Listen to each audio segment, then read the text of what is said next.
Mukesh Ambani backed Jio is finally launching a bank. Ladies and gentlemen and the students of business, I have a great news for you. अभी market से एक बहुत बड़ी news निकल कर आई थी कि मुकेश अंबानी बैक्ड जियो जो कंपनी है, जियो की कंपनी के अंडर एक सब्सिडियरी कंपनी है जिसका नाम है जियो फाइनेंशियल सर्विसेज। अब ये कंपनी मोटा मोटा बेसिकली पैसों का देखरेख करती है। जो जियो के जो रिलायंस के बाकी सारे वेंचर्स हैं उसमें कैपिटल इन्फ्यूजन जो करा जाता है, जो कैपिटल का मैनेजमेंट करा जाता है, वो इस जियो फाइनेंशियल सर्विसेज नाम की कंपनी से होता था और ये कंपनी पहले जियो के अंडर ही आती थी। अब यहां पर अंबानीज ने प्लान करा, मैनेजमेंट ने प्लान करा कि हम जियो फाइनेंशियल सर्विसेज को एक सेपरेट कंपनी के तौर पे चलाने वाले हैं और इसकी वजह से जियो से हटकर जियो फाइनेंशियल सर्विसेज का एक डीमर्जर कर दिया गया। और डीमर्जर क्यों करा गया? डीमर्जर ज्यादातर इसलिए करा जाता है कि जब कंपनी ये देखती है कि इस कंपनी में ग्रो करने की बहुत तगड़ी पोटेंशियल है तो हम इस कंपनी को सेपरेट कंपनी के तौर पर चलाने वाले हैं। But the point is exactly यहां पर यह डिसीजन लिया क्यों गया? अंबानी को ऐसा क्या दिखाई दे रहा है इंडिया के फाइनेंशियल मार्केट में जिसकी वजह से वो अपना जियो फाइनेंशियल सर्विसेज को लॉन्च कर रहे हैं इंडिया के फाइनेंस अपॉर्चुनिटी को टैप करने के लिए? दूसरी बड़ी बात, जियो फाइनेंशियल सर्विसेज ऑलरेडी एक स्टार्टअप नहीं है, वो कंपनी के ऑलरेडी वैल्यूएशन डीमर्जर के बाद $20 बिलियन की लग चुकी है, जो कि बेसिकली बहुत बड़े बड़े इंडिया के बैंक्स, बहुत बड़ी बड़ी इंडिया की फिनटेक कंपनीज से भी ज्यादा है। का मतलब यह कि अब जब जियो फाइनेंशियल सर्विसेज अपनी सर्विसेज को लॉन्च करेगा मार्केट में तो इंडिया का फाइनेंस मार्केट एक्चुअली में रिवोल्यूशनाइज हो जाएगा, पूरा का पूरा डिस्टर्ब हो जाएगा।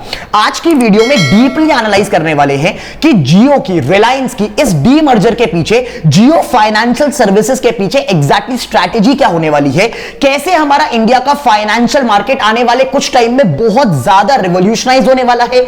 एग्जैक्टली ये जो अंबानीज है इनके दिमाग में चल क्या रहा है, क्या क्या अपॉर्चुनिटीज ये लोग टैप करने का प्लान कर रहे हैं जियो फाइनेंशियल सर्विसेज के through. Ladies and gentleman and the students of business, जो इंडिया का फाइनेंशियल मार्केट है ना उसको चलाने वाले इस टाइम पर प्राइमरीली दो लोग हैं, दो पार्टीज हैं। फर्स्ट थिंग, हमारे ट्रेडिशनल बैंक्स। हम सबको पता है कि इंडिया में काफी सारे बैंक्स हैं, काफी बड़े बड़े बैंक्स हैं, प्राइवेट सेक्टर बैंक्स हैं, पब्लिक सेक्टर बैंक्स हैं, शेड्यूल्ड बैंक्स हैं। तो ये सारे बैंक्स हमारे इंडिया के फाइनेंशियल मार्केट को, फाइनेंशियल सिस्टम को, पूरे फाइनेंशियल मॉडल को ऑलरेडी सालों से चलाते हुए आ रहे हैं और इनकी जो सर्विसेज है ना ये थोड़ी सी ट्रेडिशनल सर्विसेज मानी जाती हैं कि अगर आपको अपना एक अकाउंट भी खोलना है तो आपको ब्रांच जाना पड़ेगा, पूरी सर्विसेज पूरी करनी पड़ेंगी, फॉर्म्स भरने पड़ेंगे, बहुत पचड़ा होगा, इश्यूज होंगे वगैरह वगैरह।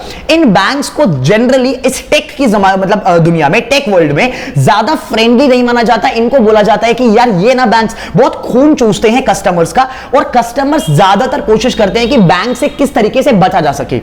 ये मार्केट में यहां पर एक बहुत बड़ा पेन पॉइंट था जिसकी वजह से बहुत सारी new age fintech companies, fintech का मतलब होता है फाइनेंशियल टेक्नोलॉजी, बहुत सारे फाइनेंशियल टेक्नोलॉजी स्टार्टअप्स, बहुत सारी फाइनेंशियल टेक्नोलॉजी कंपनीज आ गई मार्केट में क्योंकि लोगों को यह दिखाई दिया कि बैंक से ना इंडिया का मार्केट संभल नहीं पा रहा और इंडिया के फाइनेंस के मार्केट में बहुत ज्यादा अपॉर्चुनिटी है डिसरप्शन की। जिसके बाद से बड़ी बड़ी फिनटेक कंपनीज जैसे कि पेटीएम, जैसे कि गूगल पे, जैसे कि फोन पे, lot of these big companies, for example Navi is basically a fintech company जो कि फ्लिपकार्ट के एक्स ओनर चलाते हैं, वो बेसिकली लोन्स देती हैं। तो ऐसी बहुत सारी फिनटेक कंपनीज आपने खुद भी देखा होगा इस टाइम पर गूगल प्ले स्टोर पर, एप्पल प्ले स्टोर पर बहुत सारे आपको लोन ऐप्स मिल जाते हैं, बहुत सारे आपको क्रेडिट कार्ड ऐप्स मिल जाते हैं। ये सारे एग्जांपल्स हैं आपके न्यू एज बिजनेसेस के जो कि इंडिया के फाइनेंस मार्केट को टारगेट कर रहे हैं क्योंकि इंडिया के फाइनेंस मार्केट में ना गाइस बहुत सारी प्रॉब्लम्स मानी जाती हैं। इंडिया का फाइनेंस मार्केट जो है वो बहुत ज्यादा बिखरा हुआ मार्केट है और इसमें बहुत अलग अलग सेक्शंस हैं जिनके पास आप सर्विसेज दे सकते हैं। There are very high net worth individuals, there is this very low category जिनके पास अपने अकाउंट्स भी नहीं खुले हुए हैं, then there is this middle class जो कि महीने में एक दो बार ट्रांजैक्ट करते हैं, then there is this category of youth जिनका एक अलग ही इंटरेस्ट है फाइनेंशियल सर्विसेज को लेके। आजकल और भी बेटर टेक्नोलॉजीज इमर्ज कर रही हैं, for example trading, for example brokerage. तो इंडिया का फाइनेंशियल सर्विसेज का जो मार्केट है ना, फाइनेंस का जो मार्केट है, इसमें माना जाता है कि बहुत ज्यादा डिसरप्शन हो सकता है, बहुत बड़ी बड़ी टेक्नोलॉजीज आ सकती हैं, जिसकी वजह से ट्रेडिशनल बैंक्स के होते हुए भी हमने देखा कि कुछ टाइम में बहुत सारे बड़े बड़े स्टार्टअप्स आए जिन्होंने एक्चुअली इंडिया के फाइनेंशियल मार्केट को रिवॉल्यूशनाइज कर दिया। One of the finest examples over here is Paytm. अगर आप इंडिया के इस टाइम के फाइनेंशियल मार्केट को देखेंगे तो आपको यह समझ में आएगा कि ऑलरेडी हमारे पास इतने सारे बैंक्स अवेलेबल हैं, हमारे पास ऑलरेडी इतने सारे स्टार्टअप्स अवेलेबल हैं जो कि फाइनेंस के फील्ड में काम कर रहे हैं। Still there is a hope, there is a huge scope for improvement, for something better to come, for something revolutionary to come. अगर मैं आपको थोड़े से डाटा पॉइंट्स दूं, इस टाइम पर हमारे इंडिया का जो क्रेडिट है, उधारी जो है, उसका जो पेनिट्रेशन हुआ है मार्केट में वो मात्र 4 से 5% है।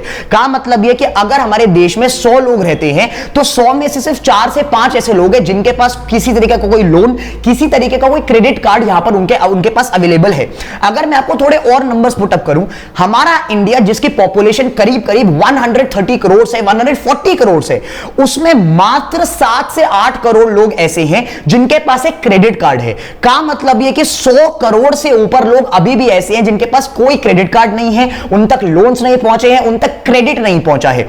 My point over here is कि इंडिया के फाइनेंशियल मार्केट में हमको लगता है कि इतने सारे बैंक्स हैं, सब कुछ हो रहा है, इतने एडवर्टाइजमेंट्स आते हैं, इतने सारे क्रेडिट कार्ड्स ऑलरेडी हैं, बट ऐसा है नहीं। Majority of the India's population is still devoid of financial services. और यहां पर जब मैं फाइनेंशियल सर्विस की बात करता हूं ना, तो फाइनेंशियल सर्विसेज में गाइस बहुत सारी चीजें, बहुत सारे वर्टिकल्स आते हैं।